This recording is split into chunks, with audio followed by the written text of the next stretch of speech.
Assalamualaikum warahmatullahi wabarakatuh. Apa kabar pecinta sepak bola Indonesia? Senang bisa berjumpa lagi dengan kalian semua. Kali ini kita berjumpa dalam segmen Player Profile.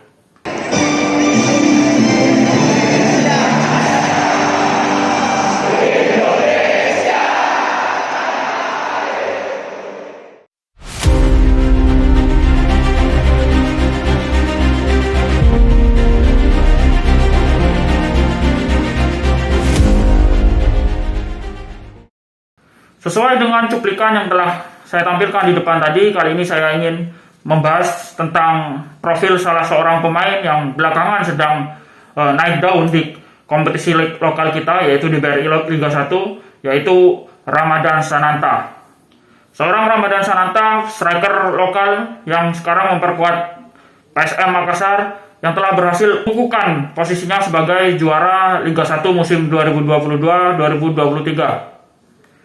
Ramadhan Sananta di musim ini tampil cukup memukau dengan torehan sejauh ini 11 gol di pekan ke-32 ini, merupakan torehan terbanyak di antara semua jajaran striker lokal yang berlaga di kompetisi BRI Liga 1. Torehannya 11 gol mengungguli semua striker lokal dan menjadikannya sebagai seorang striker lokal paling subur sejauh ini di ajang kompetisi BRI Liga 1 2022-2023. Penampilan Ramadhan Sananta yang cemerlang di musim ini pun berhasil memikat atau memukau pelatih tim nasional Indonesia, yaitu Sintayong, untuk memanggil Ramadhan Sananta memperkuat tim nasional senior.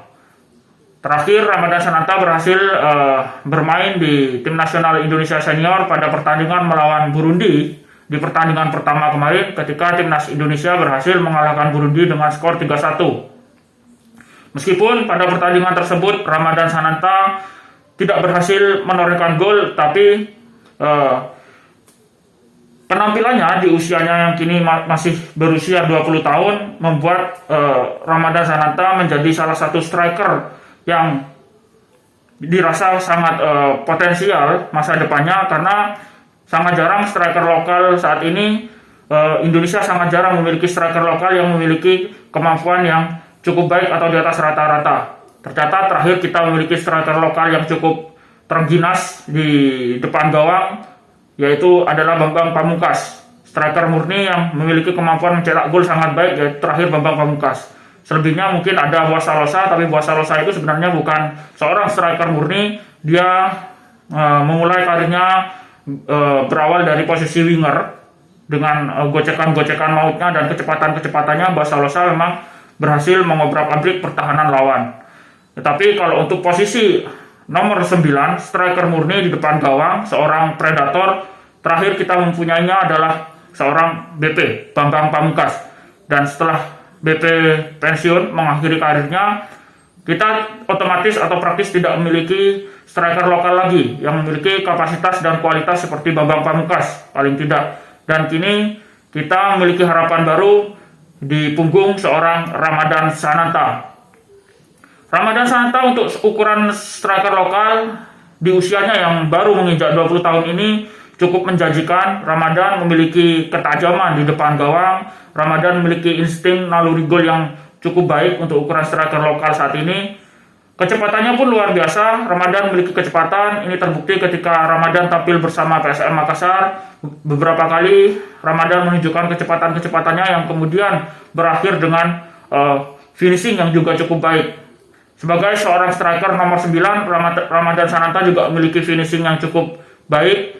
Ramadhan berhasil mengukuhkan 11 gol. Ini membuktikan bahwa Ramadhan juga memiliki kemampuan yang cukup baik ketika melakukan finishing di depan gawang, atau dia memiliki kemampuan menjadi seorang finisher yang sangat baik. Ramadhan juga diberkahi dengan atribut postur tubuh yang cukup baik, yaitu bertinggi 182 cm, cukup tinggi untuk ukuran striker lokal Indonesia, karena kita ketahui bersama ukuran kita orang-orang Indonesia biasanya memang jarang sekali memiliki postur tubuh yang tinggi. Tetapi Ramadhan sudah diberkahi dengan postur tubuh yang cukup tinggi 182 cm. Bahkan lebih tinggi dibandingkan seorang Bambang Pamungkas. Bambang Pamungkas saja tidak memiliki tinggi badan seperti itu. tetapi kelebihan Bambang memiliki jumping yang tinggi. Nah, ke depan di usia Ramadhan Sananta yang masih sangat muda ini, kita berharap Ramadhan terus mengasah atau mengupgrade kemampuannya sehingga memiliki atribut-atribut yang cukup lengkap untuk menjadi seorang striker yang ganas di depan gawang dan menjadi striker andalan tim nasional Indonesia. Ramadhan Sananta juga memiliki power di kaki kanannya, power terkuatnya dari kaki kanan. Kemudian Ramadhan Sananta juga memiliki insting penempatan posisi yang cukup baik. Terbukti dari 11 gol itu, beberapa gol tercipta dari kemampuannya menempatkan posisi dengan cukup baik. Nah, ini juga membuktikan bahwa Ramadhan bekalnya untuk menjadi seorang striker yang baik, untuk menjadi striker yang berkualitas, striker lokal kita yang berkualitas, dan akhirnya menjadi striker tim nasional yang bisa diandalkan. Ini sebenarnya bekalnya cukup komplit. Tinggal bagaimana seorang Ramadhan Sananta nantinya bisa meyakinkan Bernardo Tavares untuk mendapatkan kalau Ramadhan tidak pindah dari PSM ya di musim depan, meyakinkan Bernardo Tavares untuk mendapatkan posisi reguler di tim PSM Makassar seperti halnya di musim ini. Musim ini sebenarnya Ramadhan lebih banyak turun sebagai pemain pengganti, tapi dengan turun lebih banyak sebagai pemain pengganti, Ramadhan tetap berhasil mencatatkan 11 gol. Ini kan membuktikan bahwa Ramadhan memiliki kemampuan dan potensi yang sangat besar sebenarnya. Apalagi kalau Ramadhan dipercaya di setiap pertandingan dia bermain reguler sebagai pemain inti, turun dari menit awal, kemungkinan Ramadhan bisa mengumpulkan pundi-pundi gol yang lebih banyak jumlahnya. Nah, ini tugas Ramadhan adalah kita melihat ketika dia dipanggil oleh Sintayong, ada kritikan dari tim pelatih tim nasional Indonesia bahwa yang kurang dari seorang Ramadhan mungkin adalah salah satunya adalah strength-nya, kemampuan strength-nya, terutama di strength otot bagian tubuh bagian atasnya. Terlihat memang sekilas masa otot dari Ramadhan masih perlu ditingkatkan lagi. Kenapa? Karena namanya seorang striker nomor 9 nantinya pasti akan bertemu dengan back tangguh, back dengan postur tubuh yang luar biasa, dengan yang kekar, tinggi begitu, sehingga Ramadhan perlu melengkapi dirinya dengan strength dan power yang kuat. Ini demi menunjang kemampuannya dalam berduel melawan back tangguh yang akan dihadapi nantinya sebagai seorang striker nomor 9. Ini sangat penting. Kemudian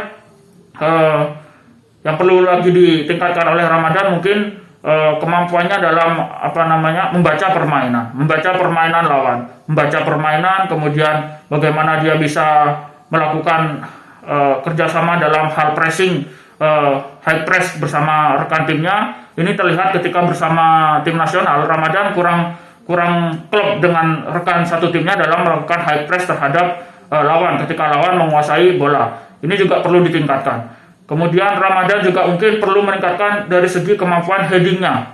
Dari statistik di BRI Liga 1 sangat jarang gol yang diciptakan oleh Ramadhan berasal dari kepalanya. Ini menunjukkan bahwa Ramadhan sebagai seorang striker perlu melengkapi dirinya, perlu melengkapi atributnya. Dia tidak hanya bisa mencetak gol dari kakinya, tapi dia harus bisa mencetak gol dari bagian tubuh yang lain, terutama kepala, heading. Karena sangat disayangkan dengan postur tubuh 182 cm kalau Ramadhan tidak memiliki kemampuan heading yang baik, karena postur tubuhnya sudah cukup tinggi. Ini sudah modal yang sangat baik.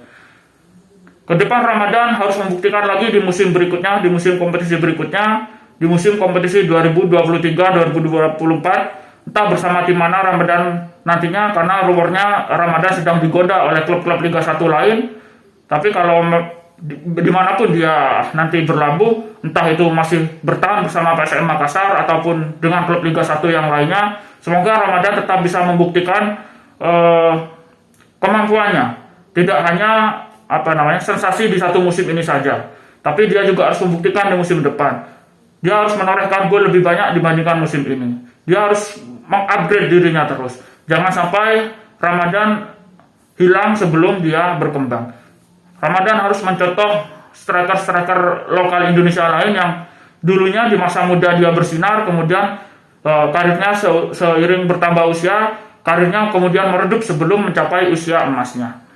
Kita tahu dulu ada striker-striker muda potensial seperti Yongki Aribowo misalkan. Yongki Aribowo di masa mudanya di usia 19-20 tahun, dia juga terengginas. Kemampuannya luar biasa bersama Persik Kediri waktu itu. Kemampuannya luar biasa, tapi ketika dia mulai menginjak usia yang seharusnya usia emas, di usia 24-25, ternyata kemampuannya mulai meredup. Nah, ini harus dijadikan pelajaran oleh Ramadhan Sananta ke depan, bagaimana cara mengupgrade dirinya, bagaimana cara mempertahankan konsistensi penampilannya sehingga dia menjelma menjadi seorang striker yang bisa diandalkan di masa yang akan datang. Terutama tadi di postur, di masa otot, di bagian strength, dia benar-benar harus mengupgrade karena di sepak bola modern ini pasti dia akan bertemu dengan back tangguh, dengan postur tubuh tinggi besar, dengan masa otot yang besar, dengan power dan strength yang cukup kuat, sehingga Ramadhan perlu melengkapi itu, di samping juga terus mengasah dan meningkatkan kemampuannya di bidang yang lain, di sektor yang lain. Mungkin sekian, semangat terus untuk Ramadhan Sananta, semoga bisa menjadi striker tim nasional yang kuat dan bisa diandalkan oleh bangsa Indonesia. Terima kasih, salam.